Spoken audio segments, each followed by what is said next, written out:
Hey everybody, Jim Chester here coming to you. We're out here at the Genesis Pediatric Conference. Before we jump into this, I just want to say a big thank you to Stu and Terry Warner for bringing us all together. This chiropractic family is massive and we all support each other, so thank you so much. And I have Andrea Lamont Nazarenko here with me, and she is not a chiropractor. What are you? Good question. I am a community psychologist, which means I'm a psychologist, but I work with systems instead of with people. So we know that our environments matter, and if we want to promote health, it takes more than just intervening with an individual, but changing a system that's oriented towards health and wellness. And it's not always a couple of bad apples, it's sometimes the whole barrel that is bad. So if we could change our barrel, then we could have healthier children and healthier generations.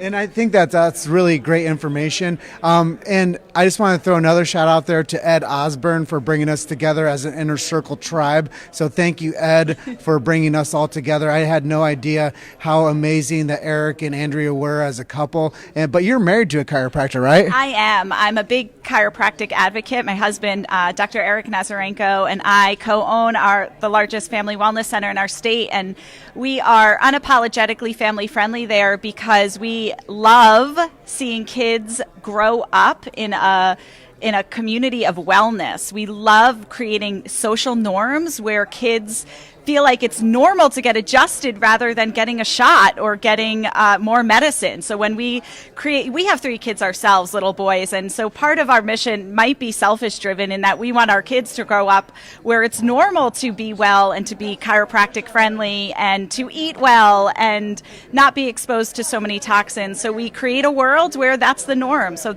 that's what we're doing, and we love every second of it. So I know one of our topics is gut health. Mm-hmm. Why is gut health not only important for the little ones, but as we become larger versions of ourselves? Right. Well, because gut health could affect us in multiple ways. So the gut is really the core. I bet there's a lot of chiropractors listening, so it's like, no, the central nervous system is everything. But I'm gonna to my husband's behind me going, yeah, like cheering me on with that. But I'm gonna to add to it that gut is so important too, and we can't think about how our bodies are functioning without thinking about gut health. So Eric and I wrote a #1 best-selling book this year. It's called When Food Hurts, and it's all about getting to the root cause of illness and really like how chiropractors should be at the forefront of pushing this forward, because we all know that most of the medical doctors out there are being responsive, being reactive. They're not being proactive to health. And so if chiropractors could be leading the way, not just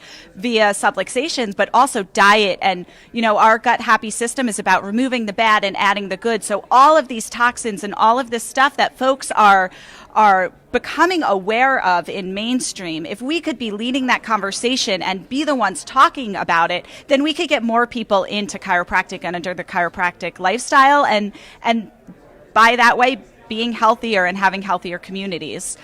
So I forgot your question. No. My next lead-in is, why do you and your husband work so hard for this cause? Why wouldn't we? I mean, when we look at our kids, I look at my children, and I was in the nurse's office. So our firstborn just started kindergarten this year. And I went in the nurse's office, and there is an entire wall. I don't know if you've been in a school nurse's office lately. There's an entire wall of antipsychotics, anti-seizure, EpiPens. There's 2 shelves full of EpiPens. The amount of medications that are around these children is... there's no words that could describe how it makes me feel, because I look at my son who gets a cold every so often, maybe has a stuffy nose, but bounces back and is healthy and is vibrant and happy and ready to take on the world. And then I look at his friends who are sick, and they don't want to be sick. It's not because the parents aren't trying hard. I mean, they're lovely, wonderful people who are trying so hard for their kids, but our system is so broken that their kids are sick and they haven't even started school yet. And so what is our future going to look like if our children don't know how to be healthy without medications and without the support of truly being able to live healthy? So we do this because we believe that the future deserves a chance at being healthy. Our country can't survive without a healthy population and a happy population. And the best way we could give back is by we can't do this alone. You and I can't do it alone. Inner Circle can't do it alone. We need everybody to be doing it. And a lot of people simply aren't doing it because they don't know. So we just have to be louder and louder and louder so people can know. And I believe that a lot of this pushback we're getting with mainstream media is because we are getting loud, and it's simply a small win to show us that our voice can be heard and will continue to be heard.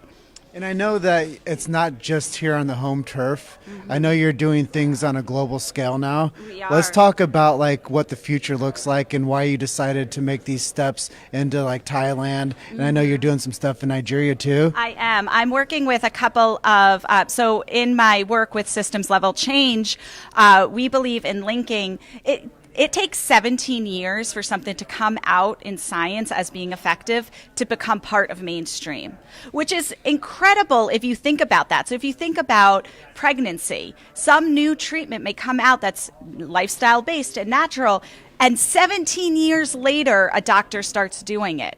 That's like the beginning, Y2K happened, and now we're doing stuff. That is not something to hang our hat on as one of the best healthcare systems in the nation. And so I'm really committed to linking that gap between research and practice and getting us to do things we know work. Lifestyle works. And so I'm working in Thailand on an initiative for elders, though in Thailand they call 60 years old an elder, but it's a physical activity. The elders with dementia, how could we get them to be more physically active to help support cognitive repair or lessening the cognitive decline. But it's really interesting because it's systems level change. And Nigeria the same way. It's with sickle cell care in Nigeria. If you have sickle cell, your chances of dying are much greater than in this country. But there's a lot of cultural beliefs that prevent people from seeking out health care. And quite honestly, even though it's very different substantively, in this country, we have people who don't seek out care because our system is also broken. And so, again, being louder about the message of lifestyle and getting to the root cause and really helping people not just chase their symptoms, but really helping people get better through gut health and through chiropractic and through supportive parenting. That's one thing we didn't touch on. But parents are lost and just want support. So why can't we be that support? And so whether it's in our town, in our community, in our country, or internationally, we need to be that voice, because change will happen when all people come together, all the countries come together to orient towards true health, not just chasing diseases and making pharmaceutical companies richer. Mm-hmm. And just to give my eloquent approach to this is I think that there's so many times where people don't know where to go or who to trust, and they're so confused with the systems and the messages that are out there that we would rather give somebody something that we thought would help them rather than understanding what it takes to create a healthy community, a healthy family, and healthy children. Right. And I think I tell people this all the time is it's easier to make healthy children than fix broken adults. Yep. And so many times when they become broken adults, they have these deep-rooted gut concerns that they were eating crap, they were drinking crap, and they were living a non-chiropractic lifestyle, and they were living on the edge of failure, adrenal failure, organ failure, whatever it might be. As I'm an advocate for chiropractic, they're definitely not living a chiropractic lifestyle, and they're failing themselves, and they're not the best version of themselves. So I do also tell people this, Andrea, that you should have two doctor paradigm, one to keep you healthy and one to save you from dying. And I really do believe that there's a time and place of need when somebody is in crisis care management. We do a really fantastic job of taking care of people that are on that last leg. But what about their first leg? Right. And what about how can we create a culture that shifts from crisis care to health care. Yes. And if we really believe that it's a healthcare paradigm that we stand up for, then we have to get back on our heels and we have to get in a fighter stance and we have to take care of our future, because the kids are the future. And that's what Stu and Terry brought us all out here for at Genesis Pediatric Conference 2019. And I know that that's why you came here, because you wanted to be a part of this change. Yeah. And if we don't speak up now, then we will settle for nothing later. And I know that we have a bigger voice together than we do single-handedly. So I love the approach that you're taking to the global aspect. I love the fact that you're a concerned mother and you want healthy children. I love the fact that you're a published author and bestseller, and that you and your husband are a force to be reckoned with, and you've joined this inner circle group that you mentioned that we're a part of, and I absolutely adore. And now we can do more together, because it's going to take all of us. It really is, because there's different perspectives, and it's not just about all of us. It's about anybody listening. It's about the parents within your chiropractic practice. Parents are probably the best advocates we've got, because I don't know any mom who won't do anything for her child. So if we could empower the parents, we'll be stronger together. It's not just about the doctors or the leaders or the politicians or, whomever. It's about everybody, and everybody plays a role. Everybody plays a role in that.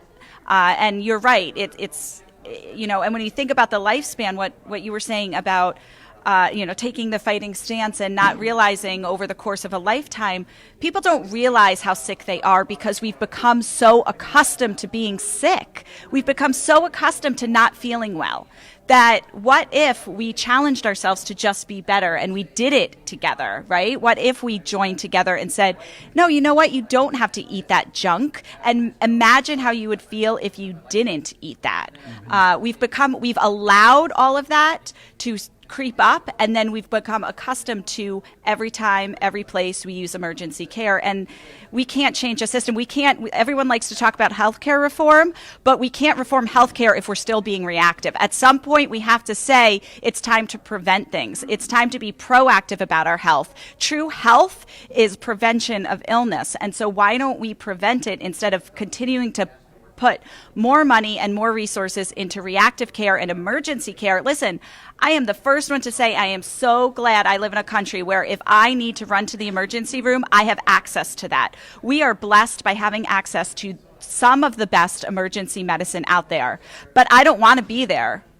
Ever. I don't ever want to be there. So why don't we change the conversation and start talking about prevention and proactivity? And that's why I fell in love with chiropractic, because it is about above, down, inside out, that what we are and who we become is the culmination of what we think, how we eat, how we stay fit, and all those things become us. And then that's a direct reflection on how we take care of each other.